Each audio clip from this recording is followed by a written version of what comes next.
Good morning. It is Saturday. Let me show you what we're up to. Yesterday there was quite a bit of stuff that I did up here that I didn't film, but it was mostly to do with tidying the unit though, to be honest. I've swept out everything at the back. I've got my cars organised. The cars have got more space. All the cars have been started and driven out.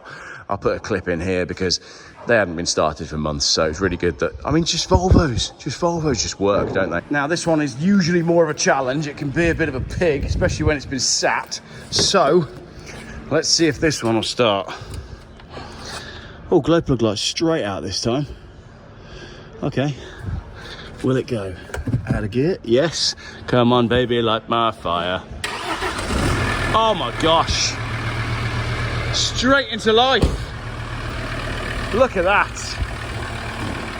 This is why we like Volvos, because they just work. Anyway, at the back, there's also a little video here of me trying to get the pieces in underneath because we're repairing the floor. Right, what I'm doing is I'm having to put a panel underneath so that I can repair the hole in the floor. I've done this one, but it's harder for me to get out and climb back in because it was really tricky to get in here. So what I might need to do is if I lift my legs up, can you rotate my... No, it's all right.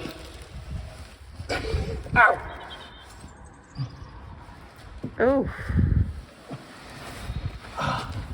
You ever read that, seen that story about the Nutty Putty caving accident? It was very similar to this. Okay, if you could put the camera down and pass me the drill. The way we're repairing the floor is by attaching a panel beneath wherever the hole is. You'll see there's a hole there and a hole there. And then spray foaming over the top of it, because that's essentially what the floor is made of anyway. And then with the bigger pieces, we put a wood panel on. And with the smaller pieces, that's fine. That's just expanded foam.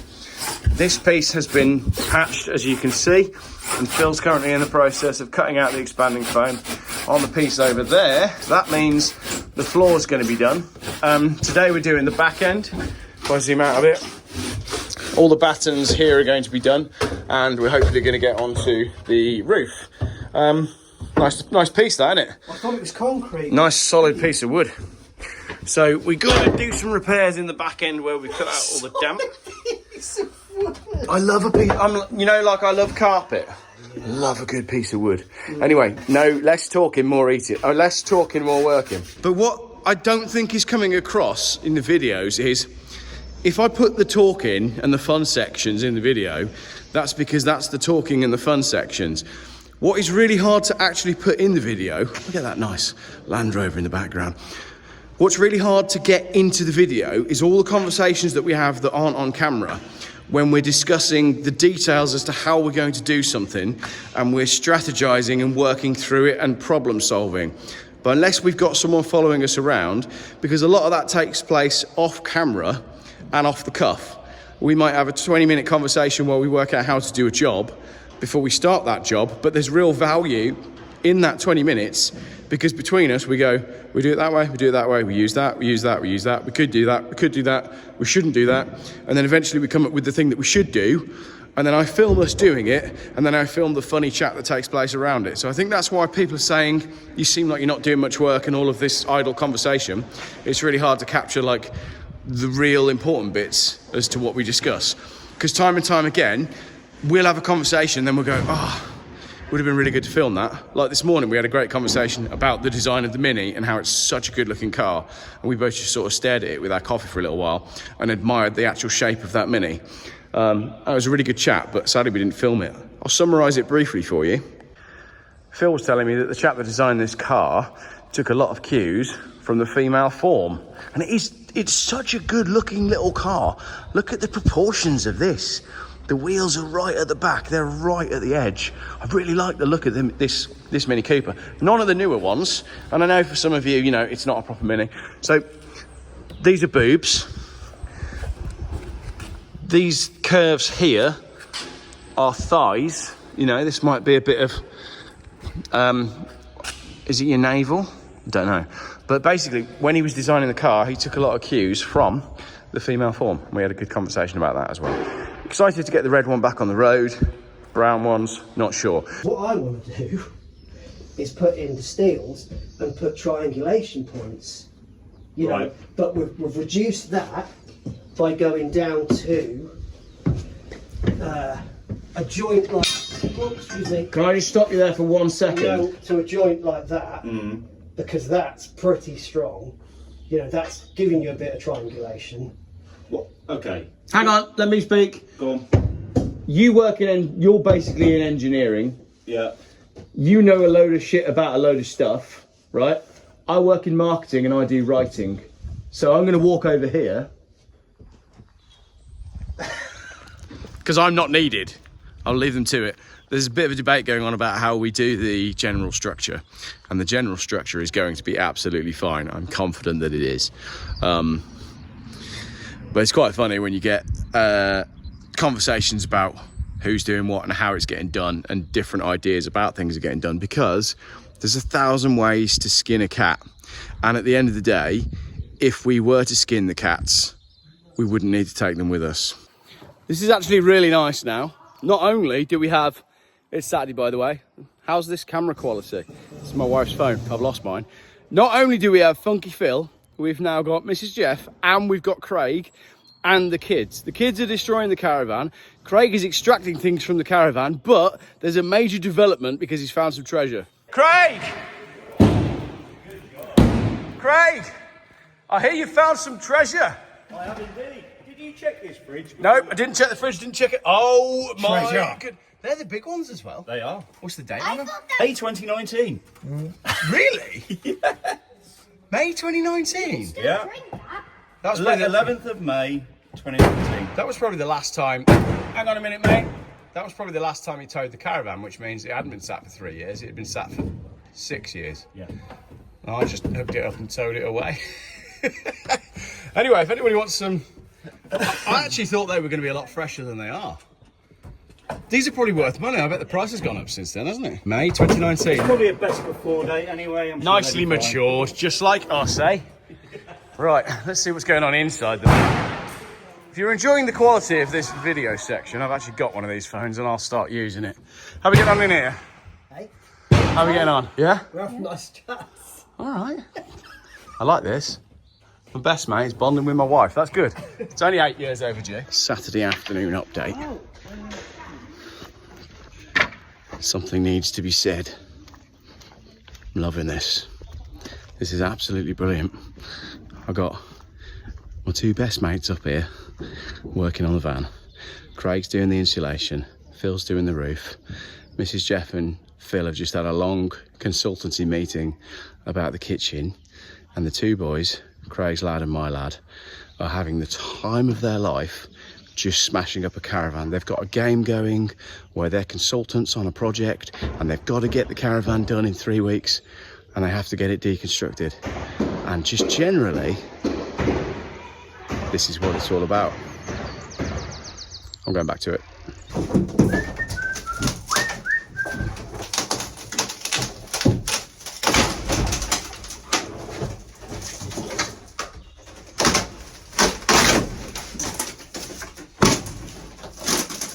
And without saying something rude, like, and I'm not talking about Teresa, I'm talking about my customers. Yeah. That's it.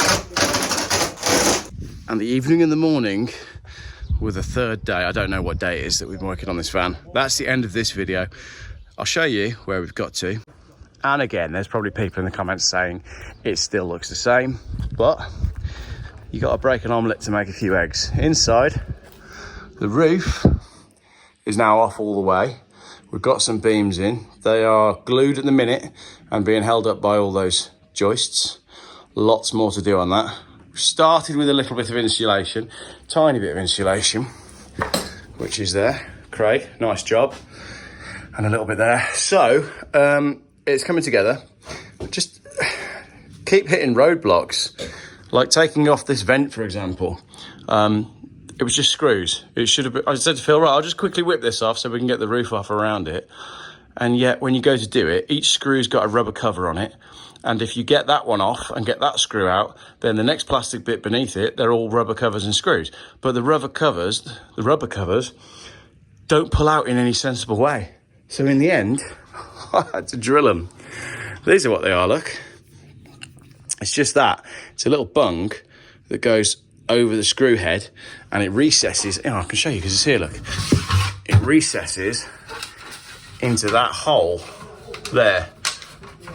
You get the picture. Anyway, they just don't come out. I tried pulling them with the hook, and in the end, I drilled them, and I realised that you don't need to remove them at the end of each one, so I ended up with a pancake of bungs and pulled it all off. So it's just like, oh yeah, I'll just quickly whip this vent off. Take me 5 minutes. Like 45 minutes later, it's finally off. Still got some holes to do. There's the hole in the roof there. I'm going to work on that tomorrow. Floor's done though. You can see we've got, this was a hole going all the way through to the outside, as was that, going all the way through to the outside. You see the panel at the back, that's been done. And then we've got some expanding foam done on the smaller holes as well. I forgot that one, so I've got to do that.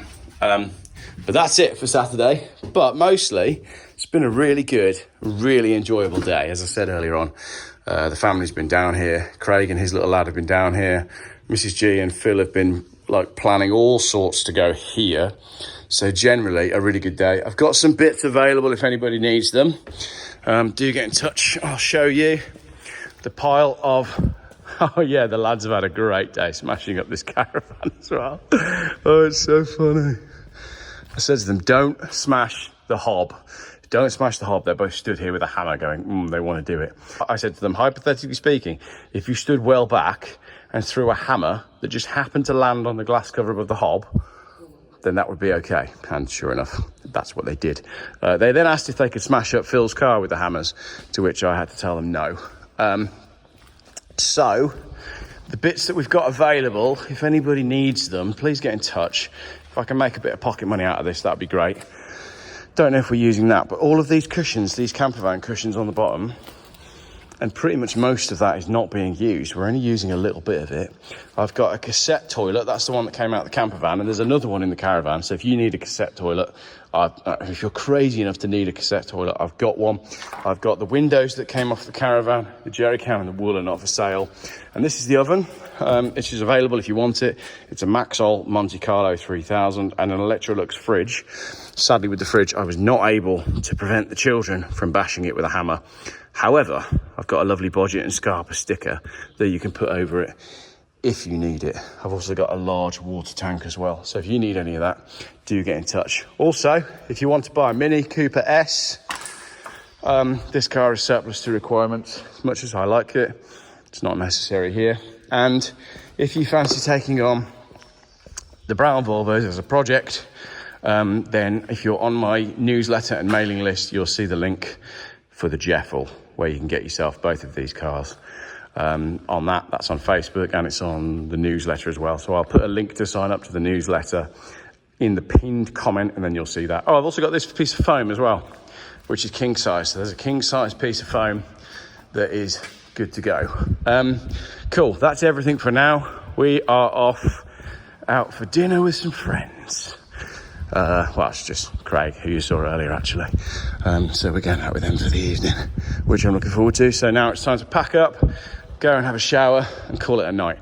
Other bits that have been done that you haven't seen, all of this back area has been cleaned up. All the holes have been patched. You can see the expanding foam coming through from filling that hole. So it might not look like progress is being made, but let me assure you, progress is being made. 3 weeks to flatten the curve. Thank you very much for watching. Let's just quickly at the end of this have a look at how we're doing on the to-do list. Battens, now done.